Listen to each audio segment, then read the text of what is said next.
This is SpaceTime, Series 20, Episode 41.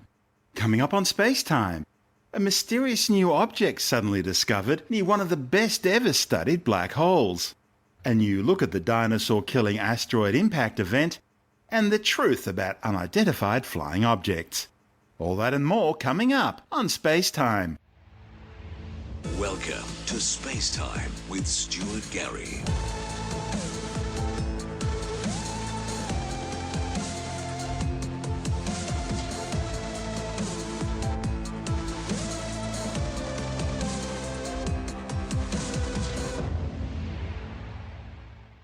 Astronomers have discovered a mysterious new bright object near one of the best studied supermassive black holes in the universe.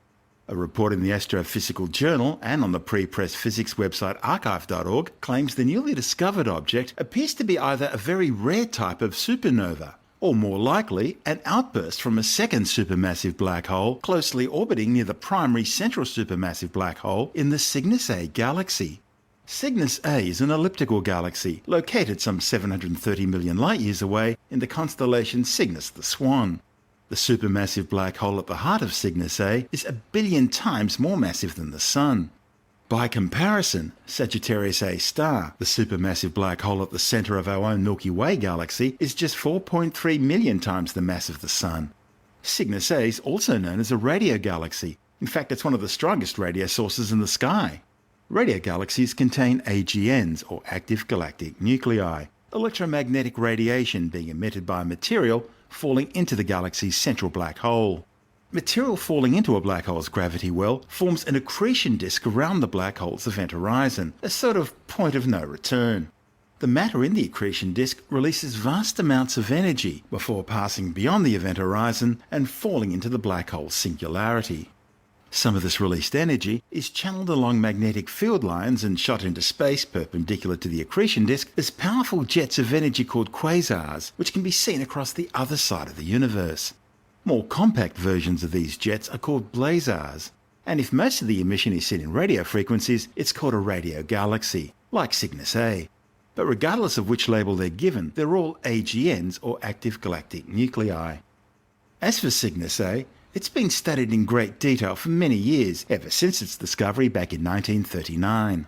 Images of Cygnus A in the radio portion of the electromagnetic spectrum clearly show two jets protruding out in opposite directions from the galaxy's centre. These radio emissions were later matched to visible light emissions in 1951. But the radio jets extend many times the length of the portion of the galaxy which is emitting electromagnetic radiation at visible wavelengths. At the ends of the jets are two lobes with hotspots of more intense radiation at their edges. These hotspots are formed when material from the jets collides with the surrounding intergalactic medium. The galaxy was an early target for the Very Large Array, or VLA radio telescope, following its completion in the early 1980s. Detailed images of Cygnus A by the VLA, published in 1984, produced major advances in science's understanding of these superluminal jets of subatomic particles. However, when astronomers recently pointed the VLA at the famous galaxy for the first time in decades, they were surprised to see a bright new object near the galaxy's core. The study's lead author, Daniel Purley from England's John Moores University, says the new object may have much more to tell science about the history of Cygnus A. The VLA's images of Cygnus A from the 1980s mark the state-of-the-art of the observational capabilities at that time. Because of that, astronomers didn't bother looking at Cygnus A again until 1996, when new VLA electronics provided a new range of radio frequencies for observations.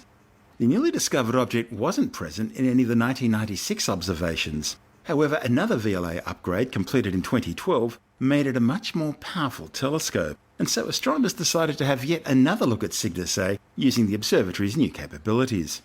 The author's new observation run of Cygnus A began in 2015 and continued the following year. And much to their surprise, they found a prominent new feature near the galaxy's nucleus that wasn't present in any of the previous images. The thing is, the new feature is bright enough to have been detected in the earlier images if it had been there. So that means whatever it is only turned on or turned up sometime after 1996. To confirm their observations, the authors then observed Cygnus A using the Very Long Baseline Array Interferometer, a series of 10 radio telescopes spread across the United States, which are all connected electronically and so can operate as one single giant telescope. The new observations confirm the mysterious object's existence. Interestingly, a faint infrared object was also seen at the same location in both Hubble Space Telescope and Keck Observatory observations originally made between 1994 and 2002. The infrared astronomers from the Lawrence Livermore National Laboratory had originally attributed the object to a dense group of stars, but the dramatic radio brightening is now forcing a new analysis. Based on its characteristics, astronomers believe the mystery object is likely to be either a supernova, the cataclysmic explosive death of a star at the end of its life, or an outburst from a second supermassive black hole near the galaxy's centre. The fact that the object has remained so bright for so long tends to rule out any known type of supernova event. And while the new object's definitely separate from Cygnus A central supermassive black hole by about 1,500 light-years, it does have many of the characteristics of a supermassive black hole rapidly feeding on surrounding material. If it is in fact a second supermassive black hole in Cygnus A, that would indicate a relatively recent, at least in astronomical terms, merging of two galaxies. This would also be one of the closest pairs of supermassive black holes ever discovered, and would mean they're likely to merge into each other sometime in the near future. The authors think the second black hole has become visible in recent years simply because it's encountered a new source of material to devour. That material could either be gas disrupted from the galaxy's merger, or a star that's passed close enough to the secondary black hole to be shredded by its powerful gravity well. It's hoped further observations will help astronomers resolve some of these questions. This is Space Time. I'm Stuart Gary. If you want more Space Time, check out our blog where you'll find all the stuff we couldn't fit in the show, as well as loads of images, news stories, videos, and junk on the web I find interesting, important or amusing. Just go to spacetimewithstuartgary.tumblr.com. That's all one word and in lowercase, and that's Tumblr without the E. You can also follow us through @StuartGary on Twitter. And on Facebook, just go to www.facebook.com/Spacetime with Stuart Gary.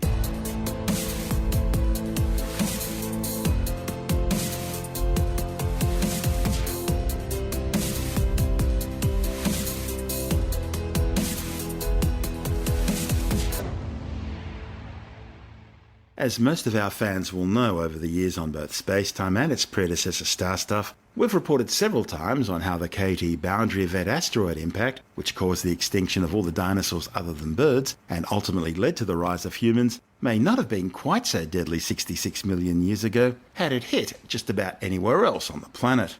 That's because the exact spot where the asteroid hit the Earth contained massive amounts of gypsum. The heat from the impact vaporized the gypsum, producing a toxic mixture of chemicals, including sulfur dioxide and sulfuric acid rain, forming a hot vaporous cloud of poisonous gas. The asteroid or comet, there's still some debate, is estimated to have been between 10 and 15 kilometres wide. It raised temperatures to over 5,000 degrees as it tore through the atmosphere, slamming into the planet at over 50,000 kilometres per hour.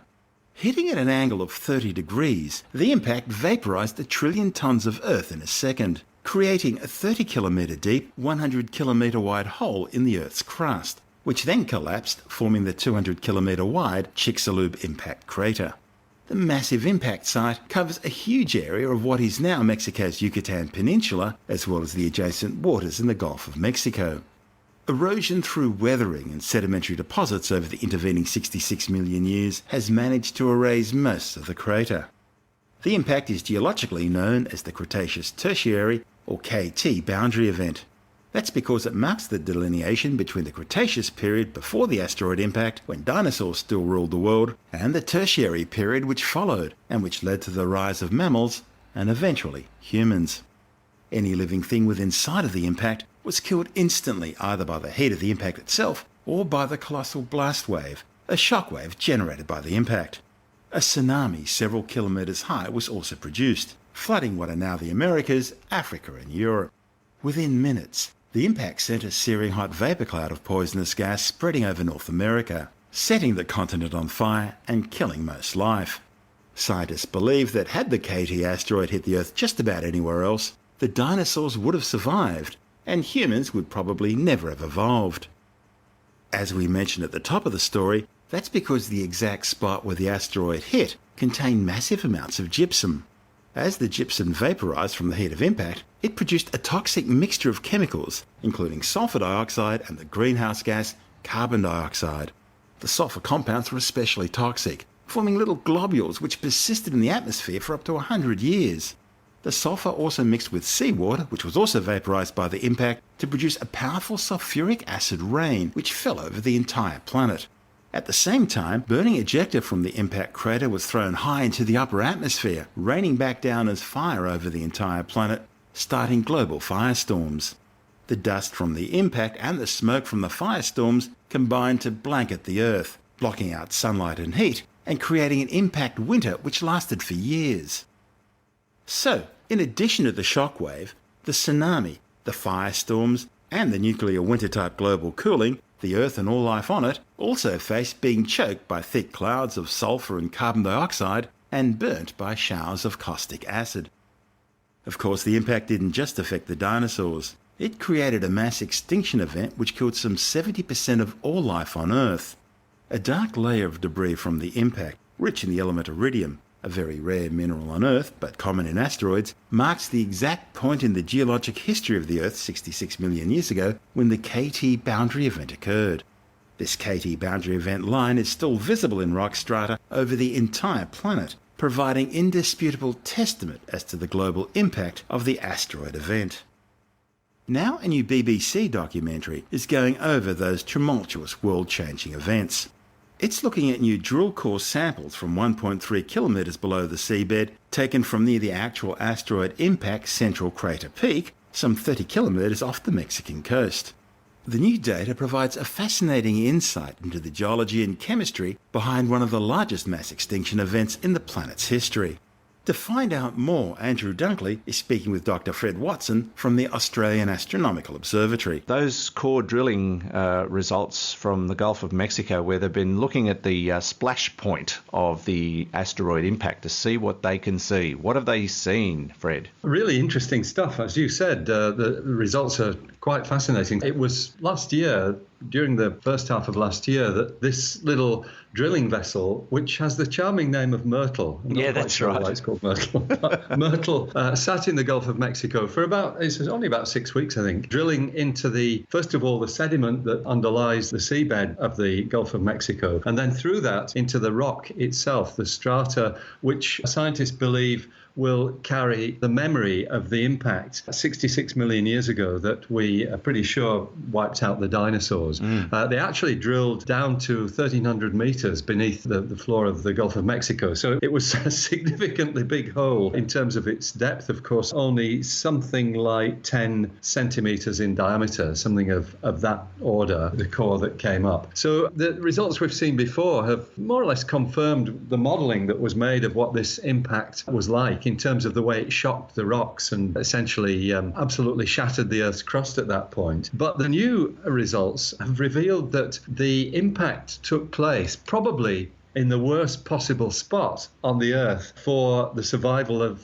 species, because it didn't hit on land and it didn't hit in the depths of an ocean. It actually hit in a shallow sea. And that has the consequence to do with the way these shallow seas deposit minerals on their seabeds. But it lifted huge volumes of sulfur, which comes from the mineral gypsum. This sulfur was injected into the atmosphere and eventually circumnavigated the globe so that you had a global covering of sulfur in the atmosphere, which reduced the sunlight coming down to the surface very dramatically. And it was basically that reduction in sunlight that caused the mass extinction phenomena, because this world was very quickly cold and dark, and food apparently ran out very, very quickly. And that, of course, leads to mass extinctions. So they mostly would have starved to death. I think that's right, yes. I mean, in the immediate vicinity, of course, of the impact, this body that hit the Earth's surface was 15 kilometers in diameter. Within the first 5 minutes, it lifted a mountain range higher than the Himalayas and then dropped it back again just by the dramatic effect on the Earth's crust. But it's the long-term after effects that were really the killer for global species. One thing that's really interesting that's also turned up, sort of in parallel with this, is that in New Jersey, which of course is a long, long way from the Chicxulub region in the Gulf of Mexico where this event took place, there's a quarry there which has a huge number of fossil fragments that date from exactly the time of the impact. And it suggests that since these fossils are actually in a very narrow layer of the rock strata, no more than 10 centimeters thick, we're told, it means that perhaps what we're seeing there is the bodies or the remains of creatures that were actually killed on the day of the impact itself. So, this is the shock wave reaching up to northeastern USA from the Gulf of Mexico very quickly and wiping out hundreds of thousands of animals. But the global effect, the sort of nuclear winter kind of effect, really is the one that did the biggest damage in terms of species extinction. And very quickly, did I read rightly that if the thing had hit a few seconds earlier, a few minutes earlier or later, it could have been a completely different story? That's right, yes, because it would have landed either in the Pacific or the Atlantic Ocean, and you wouldn't have got this effect of the sulfur being lifted. There would have been other effects, of course. Ginormous. Makes you wonder what the Earth would be like now had that transpired. That's right. Yeah. It could have led to the survival of dinosaurs as they were then. We still have dinosaurs around in the form of birds. They are the direct descendants of the dinosaurs. So it was just the smaller ones that survived. And the alligators and the crocs, of course. Yeah, that's right. Yes, exactly. That's Dr. Fred Watson from the Australian Astronomical Observatory, speaking with Andrew Dunkley on our sister program Space Nuts. And this is Space Time. I'm Stuart Gary. And now we take a break from the show to talk about our new sponsor, Marley Spoon. One of the guys who helps me put Space Time together, Hugh, has been testing out Marley Spoon, and he wants me to try it as well. What they do is they make all these delicious menus up for you, deliver it to your front door, bingo, done, simple, no going to the supermarket. Okay, but I can burn water. I can't cook. No, you would cook with this, trust me. I can't cook either, and I was turning out gourmet dishes. My kids never ever compliment us on our food, but they were actually asking questions about where we got it from and how come I learnt to cook so quickly. And even my wife, who'd been a bit skeptical when I first said we were getting this, suddenly was going, can we subscribe full time and take this on? And I'll tell you, one of the things that really worked, Stuart, was that it gave us options of food that we wouldn't normally eat in our family. So it sort of broadened our horizons, if you like. You've put me onto this because I'm a takeout person. That's all I eat, takeaway food. And you reckon even I can cook this? I reckon even you, Stuart, should give it a go because I think you would surprise yourself. Another thing that's really good about these recipes, being so simple, they all only take about 30 minutes to do. 30 to 40 minutes was tops. And that's when you're sitting there looking at the recipe cards going, step 1, step 2, step 3. Oh, I need to check what step 1 was. But the recipe cards are so clearly laid out that you can't fail. You cannot go wrong. So you became an instant gourmet. What did you cook? Listen to this, Stuart. Your takeaway food's gone. You could be eating tonight crispy skin chicken with almond potatoes. We've got Japanese tofu and vegetables, perfect for the vegetarian. Beef enchilada bake with corn and beans. That, by the way, is a kid-friendly recipe. We've got chicken and vegetable noodle soup, chicken cacciatore with couscous. Just goes on and on. There's 16 dishes there on the menu every week, and they change every week. Now, Stuart, we've got a really special offer for our SpaceTime fans. If you're living in Australia, head over to marleyspoon.com.au, and when you sign up and use the code SPACE on the checkout, you'll get $35 off your very first order. And for our North American listeners in the USA, if you go to marleyspoon.com, you can use SPACE at the checkout as well and get $30 off your first order as well. So Marley Spoon, changing the way you cook.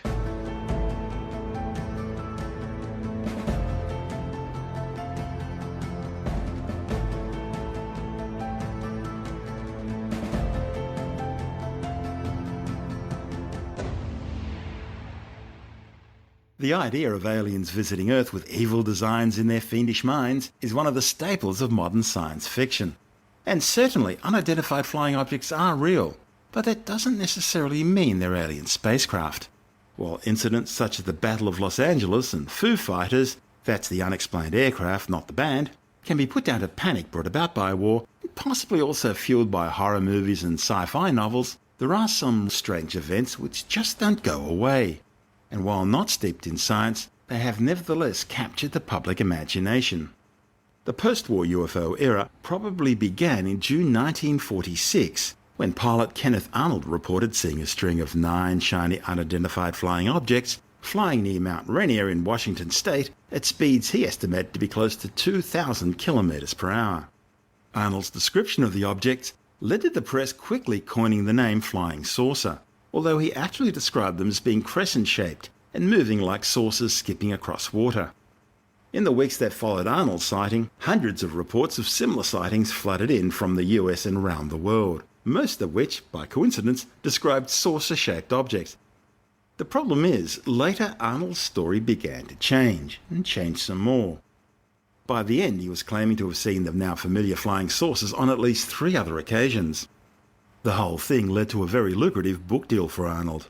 The next big twist in UFO stories came in 1961, when Barney and Betty Hill claimed to have been abducted and probed by aliens while driving through the White Mountains in New Hampshire. The Hills claimed to have been followed by a bright star-like object, which, upon closer examination, turned out to be an alien spacecraft. Under hypnosis, the pair recalled being inside the spacecraft. They were separated and had medical experiments performed upon them, including a fair bit of anal probing and genitalia touching. And after it was all over and the Hills woke up, they had lost about 4 hours of time during the encounter. Later, Betty claimed to have seen UFOs on a number of other occasions after the initial abduction. She also showed several hundred photos at a UFO conference, which she claimed were of flying saucers chasing her car and landing.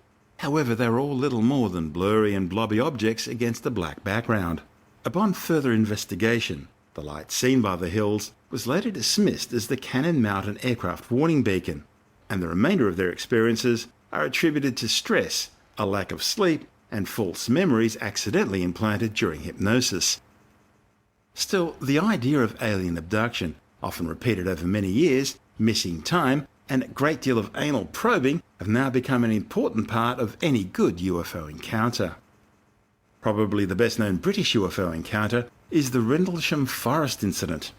In late December 1980, there were a series of reported sightings of unexplained lights near Rendlesham Forest in Suffolk. The events occurred just outside RAF Woodbridge, which at the time was being leased to the United States Air Force.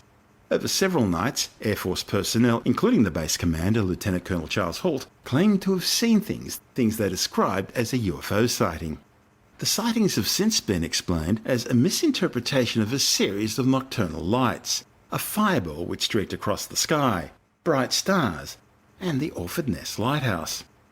It all began early on the morning of December the 26th. That's right, the night after Christmas, when at about 3 a.m. a security patrol saw strange lights apparently descending into the nearby Rendlesham Forest. It turns out a meteor was detected over southern England at exactly that time by astronomers. The servicemen initially thought it was a downed aircraft, but when they arrived at the scene, they saw what they described as a glowing object, metallic in appearance, with coloured lights. But as they attempted to approach the object, it appeared to move through the trees. The men continued to track the object on foot and eventually came upon a large tripod-mounted spacecraft. It had no windows, but it was studded with brilliant red and blue lights. Each time the men came within 50 metres of the spaceship, it levitated a couple of metres into the air and backed away. They claimed to have followed it for almost an hour through the woods and across the field, until all of a sudden it took off at phenomenal speed and disappeared. Shortly after 4 a.m, local police were called to the scene, but they reported that the only lights they could see were those from the Orford Ness Lighthouse. The US servicemen returned to the same spot after daybreak, where they found 3 small impressions in a triangular pattern, as well as marks and broken branches on nearby trees. Turns out forestry workers had been marking trees and cutting off some branches in preparation for a logging program. Still, 2 days after the initial incident, Base Commander Holt took radiation readings in the triangle of depressions and also in the surrounding area using a radiation survey meter. During this investigation, Holt claims he also saw flashing lights across the field to the east, just like the security patrol had seen on that first night. Need I say the Orford Ness Lighthouse is visible further to the east on exactly that same line of sight.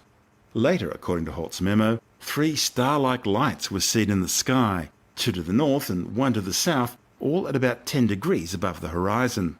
Holt claims the brightest of these hovered for about 2 to 3 hours, and every now and then it seemed to beam down a stream of light. Astronomers have explained these as simply a bunch of bright stars in the sky.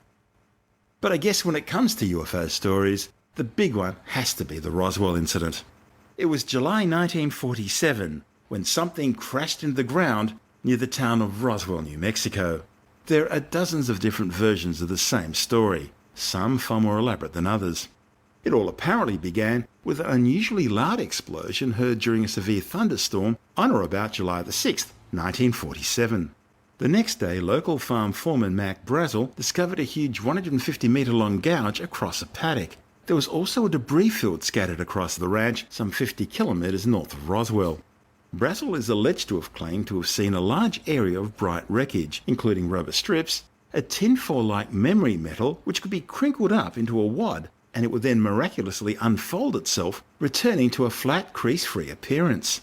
There were things made out of bakelite material, and I-beams as light as balsa wood, covered in strange markings which looked like hieroglyphics.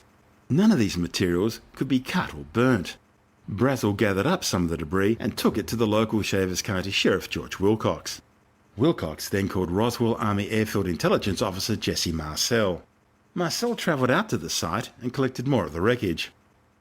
However, as the legend of Roswell continued to evolve and expand, it was later claimed there was a second crash site, allegedly discovered by a group of unnamed university archaeologists in a dried-out arrayal gulch about 48 kilometres northwest of the nearby town of Corona.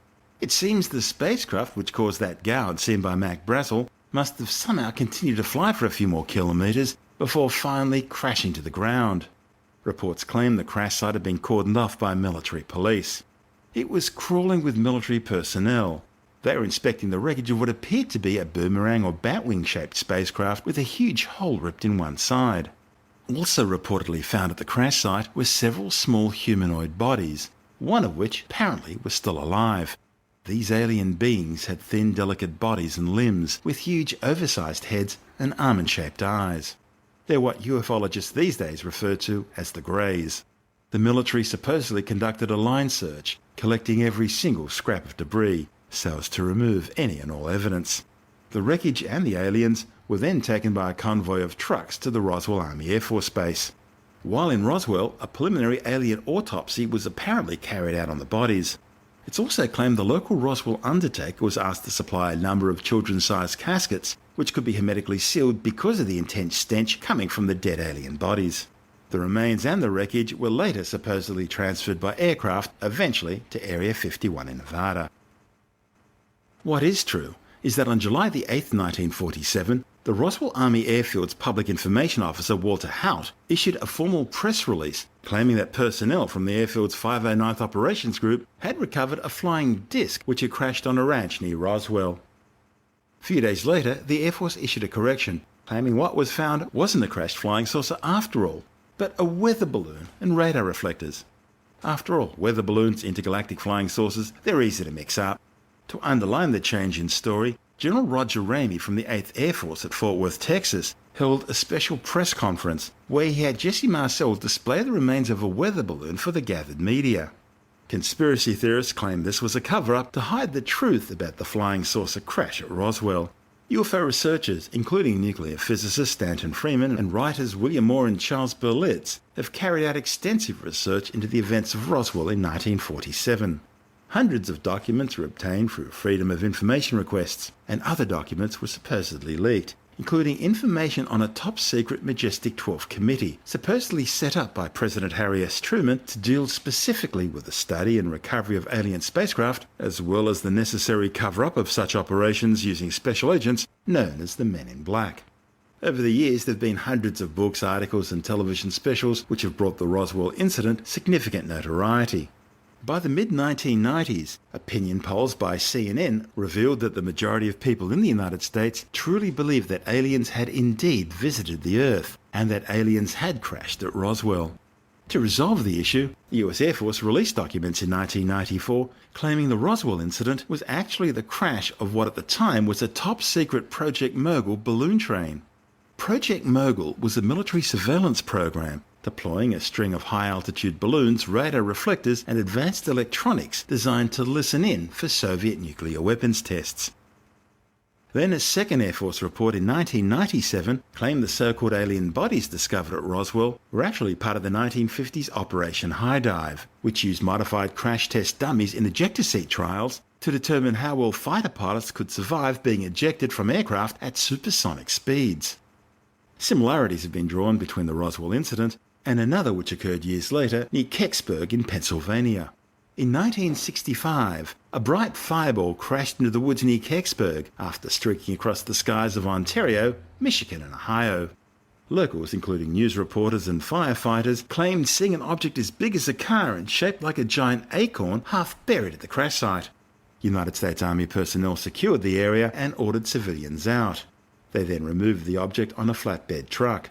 Reporters at the scene then had their film and audio recordings confiscated by the military. Problem is, when questioned later, the military claimed they searched the woods but found absolutely nothing. For UFO researchers, it all sounded a bit too much like Roswell déjà vu. Later, an official explanation was issued, claiming that the widely seen fireball was a mid-sized meteor. However, it wasn't until 2005 that NASA confirmed that the Kecksburg incident was a crashed Soviet Union spacecraft. It seems the Cosmos 96 spacecraft had failed shortly after launch from the Baikonur Cosmodrome. The US Air Force wanted it, and they didn't want the Russians to know they got it. All fine and dandy, but then the Discovery Channel got into the act. That's right, from the people who brought you Finding Bigfoot, the Discovery Channel had a documentary series claiming the Kecksburg object could have been an alleged secret Nazi UFO known as the Glocke or the Bell. Some claim the Glocke was part of a Nazi anti-gravity experiment. However, there's no evidence that it ever really existed, and most regard it as nothing more than a hoax. Like many of the stories we've looked at, UFO sightings can often be put down to misidentifications, sometimes involving Black Ops aircraft research projects. It's worth remembering that the F-117 stealth fighter was flying and fully operational for at least 12 years before the public was told it really existed. And that was only after a Japanese toy manufacturer began selling a model aircraft version of it.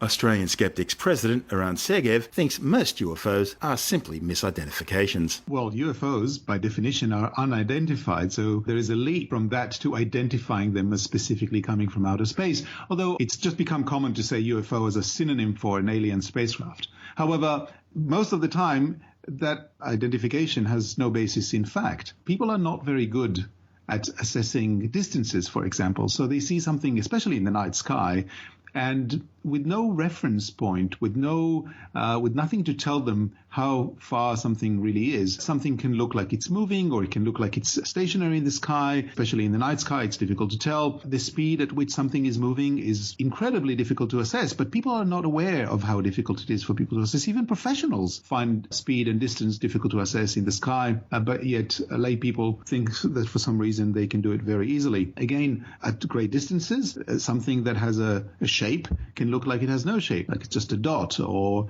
three planes in the night sky can look like they're a triangle. Our brain makes a connection that makes them look like they're a single shape, even though there may be other three separate craft. We had a similar incident like that with the Phoenix Lights. These were a series of flares being dropped by A-10 Warthogs following a training exercise, and because they came down in a pattern which looked like a giant V in the sky, everyone immediately thought it was a UFO. That's exactly right, and just like I said, the reports in terms of the distance, the distance people reported varied dramatically. Some people reported it as being very close. Some people reported being able to hear the sound of whatever it was, which clearly was not possible because it was many, many miles away.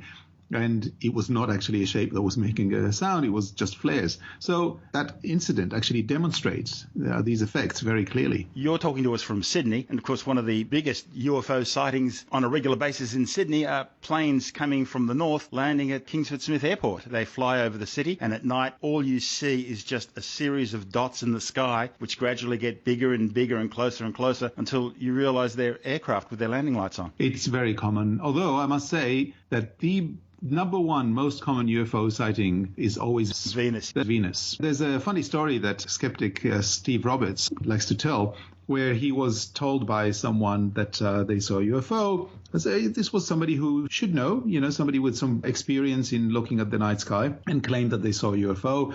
Steve asked for a lot of information in order to detect exactly where that UFO was, and, based on the time and date and the direction and all kinds of things, said to this guy, this was Venus. And the guy said, no, I know what Venus looks like. This was not Venus. So Steve retorted very, very cleverly, in that case, you should have seen two objects, the UFO and Venus. Oh. Which completely confused that guy. But that is actually the case. Venus is there. You will see Venus. Whether you see something else or not, that is a separate matter. There is a story from the 70s with Jimmy Carter, then U.S. president, who claims to have seen a UFO.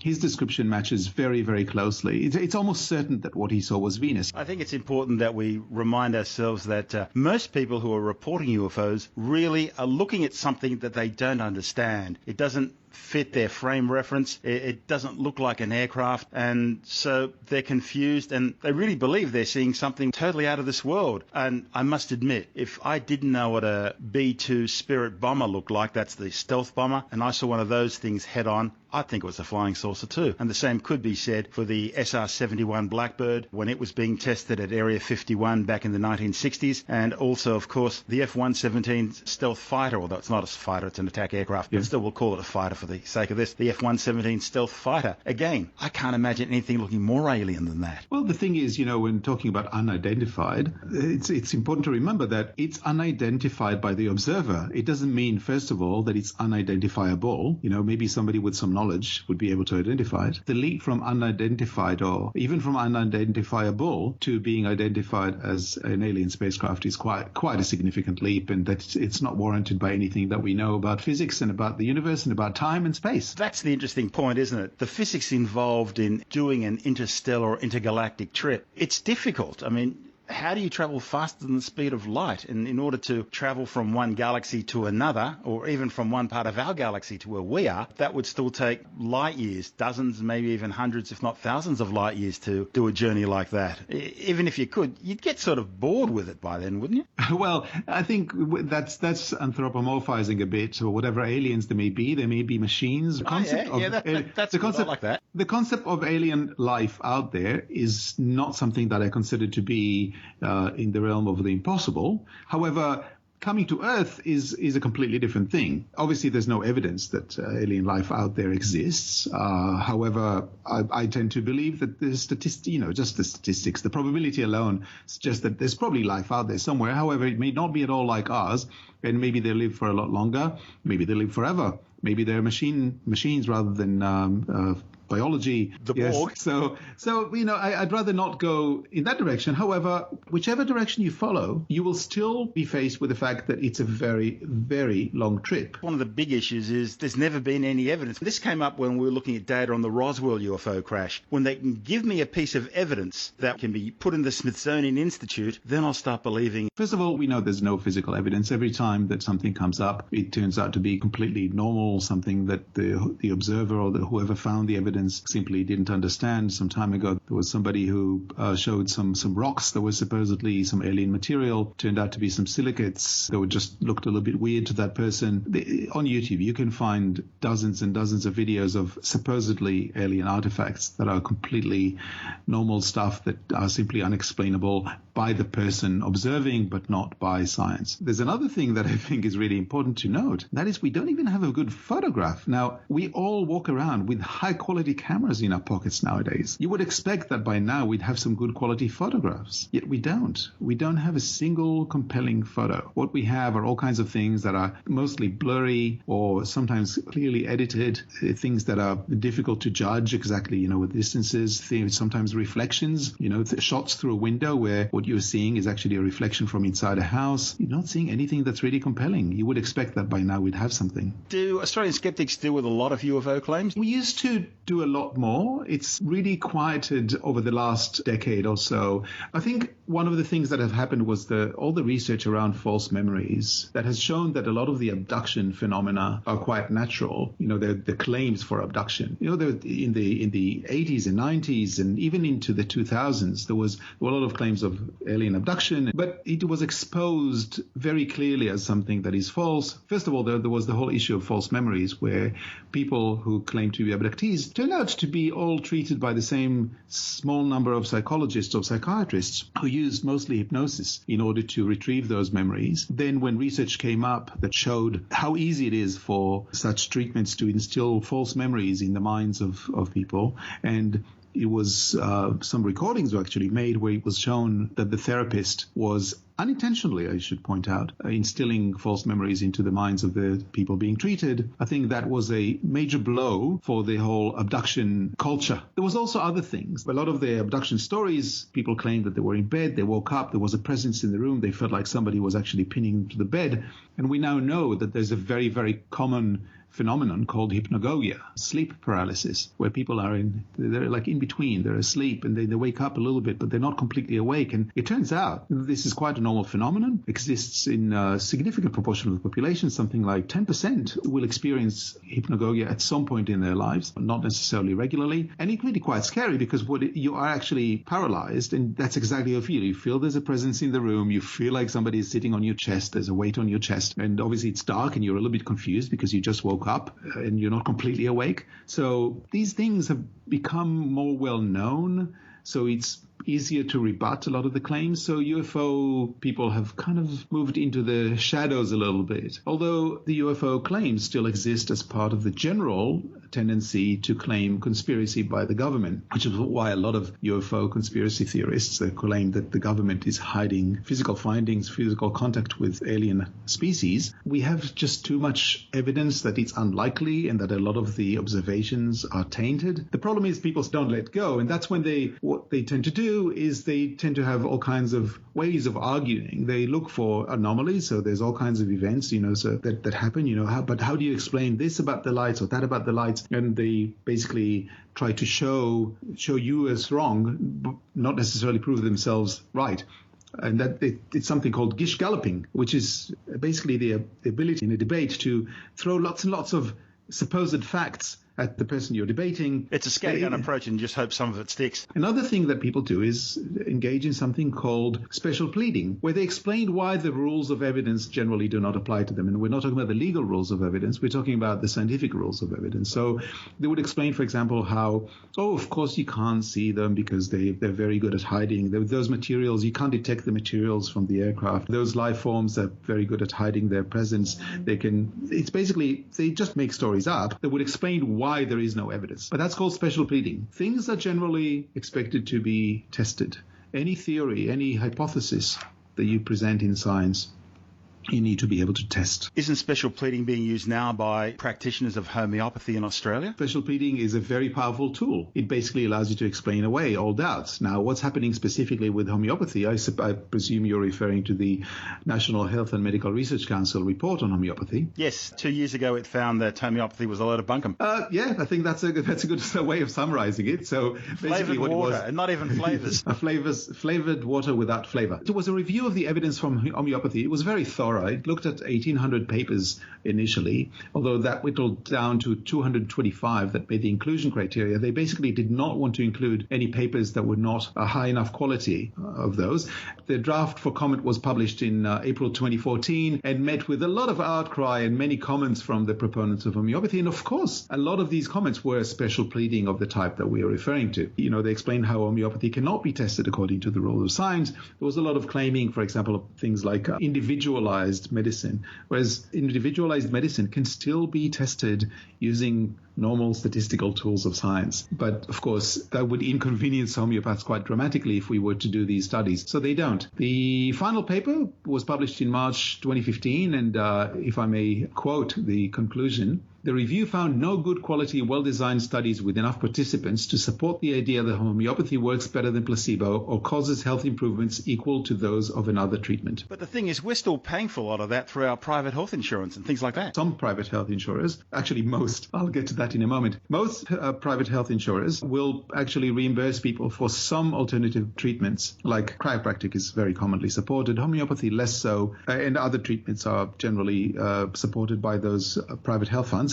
And the government actually, through our taxes, provides a rebate of up to a third on some of these costs. So it is actually paid for at least partially by our tax dollars. It's important to note that there is only one health fund, private health fund in Australia, that does not provide any alternative medicine, does not cover any alternative medicines. And you would not be surprised to know that that is the doctor's health fund, because doctors know better. Based medicine, yeah. Yeah, they're not interested in that. They don't want their health fund to support that. People think that homeopathy is natural medicine. In fact, homeopathy is a substance that is supposed to cause the same effect as the disease. So, for example, if you want to cure insomnia, you would take coffee, because coffee causes insomnia. What you then do is you take that caffeine and you dilute it to the point where there's nothing of the caffeine left in the solution. And then what you give the person with the homeopathy is basically giving you nothing that supposedly remembers something that was in it. All that sounds like, while homeopathy won't help you, it won't actually hurt you. That's not always the case, is it? There is a major issue with manufacturing where dose control is not good enough. And you may actually get some of the substance that's originally supposed to be in the homeopathic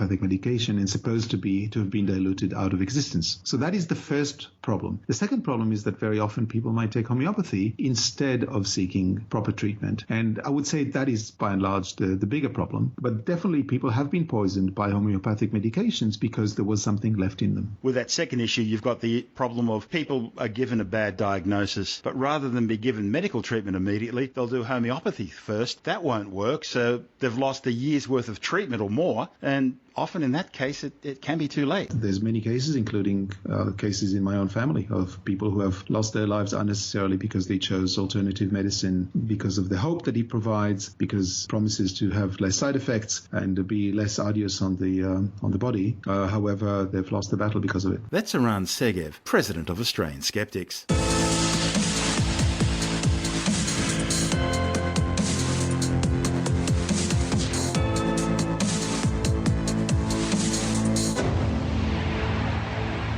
And that's the show for now. You can subscribe and download SpaceTime as a free twice-weekly podcast through iTunes, Stitcher, Bytes.com, Pocket Casts, SoundCloud, YouTube, Audio Boom, your favourite podcast download provider, or direct from spacetimewithstuartgary.com. The show's also broadcast coast to coast across the United States on Science 360 Radio by the National Science Foundation in Washington, D.C., around the world on TuneIn Radio, and as part of Virgin Australia's in-flight entertainment. If you want more space time, check out our blog, where you'll find all the stuff we couldn't fit in the show, as well as loads of images, news stories, videos, and junk on the web I find interesting, important, or amusing. Just go to spacetimewithstuartgary.tumblr.com. That's all one word and in lowercase, and that's Tumblr without the E. You can also follow us through @StuartGary on Twitter. And on Facebook, just go to www.facebook.com/Spacetime with Stuart Gary. Spacetime is brought to you in collaboration with Australian Sky and Telescope magazine, your window on the universe. You've been listening to SpaceTime with Stuart Gary. Subscribe at iTunes, Stitcher, Pocket Casts, or Audio Boom. This has been another quality podcast production from Bytes.com. This edition of SpaceTime is brought to you by Marley Spoon. And as a special incentive for Australian listeners, if you go to marleyspoon.com.au, you'll get 35 Aussie dollars off your first order when you use the special code SPACE at the checkout.